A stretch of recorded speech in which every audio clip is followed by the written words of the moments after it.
I mean, I've worked for another number of companies and never ever been associated with something like this. When I heard it, I thought, you know what, I'm going to win this, and that was just maybe a throwaway line at the time. But it was so simple to get involved in. From me to the person at the front door, there was nothing complicated about it. I didn't have to go and list another 20 properties. It was designed simply, and the fact that we were kept up to date continuously as to what was going on, you couldn't lose the focus on it.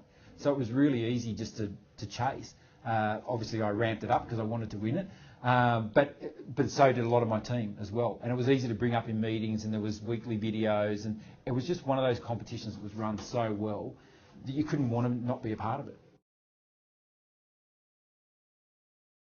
I suppose it gave us something to focus on, and the guys jumped on board and said, you know what, we want a key, and let's get a key to it, and it became a real focus. So not only were we focusing on our day-to-day stuff, we just had another opportunity, and we just continued to focus on those things. It just helped the whole office. The whole office got behind it.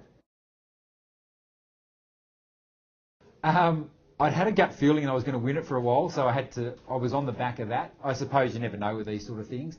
But I had an intuition that I was going to win, but it was all the excitement. And I think at the end of the day, you know, the competition was run so well, and it was so clear cut that, you know, everyone had the same opportunity, that even if I hadn't won it, I still would have been just as excited for the other people.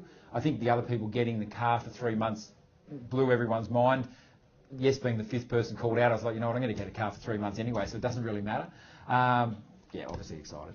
It's a funny feeling because obviously I've won a number of awards over the years, and when you win those awards, someone once said to me, you'll almost be able to count the people on one hand that will walk up and congratulate you.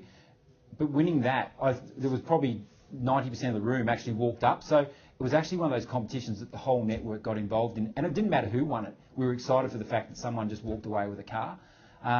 So it was mind-blowing, the amount of people that got behind it. Having some of my team there, I think they were more excited than me. So yeah, it was a good thing. Most definitely, and I think even if you look at the smaller ones, you've got to get behind it. So even giving a finance referral, there's something that comes back if it gets across the line. Those little things make them a bigger picture. I mean, we've sat down with our finance guy and talked about with our team what do they actually want, and it might be a coffee machine. So you just got to, with the incentives, work it to what you want to work it towards. There is ongoing rewards for doing your job, and that's the crazy thing, that you're actually getting rewarded for doing our job, but there's always some sort of a competition running, and I think it's kind of opened my eyes in the sense, you know, you've got to be in it. You've got to be in everything to win it. Thank you, Mr. Hooker.